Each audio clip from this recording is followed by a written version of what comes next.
But those guys haven't managed to do it. Let's see if I can give it a try. Gladiator, ready!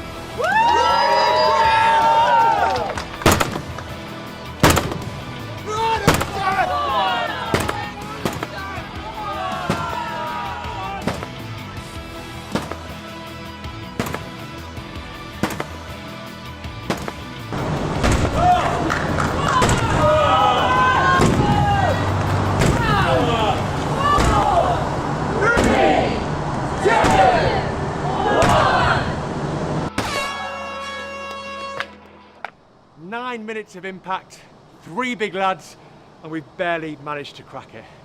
I'm Hunter, and this has been the Endurance Sledgehammer Challenge.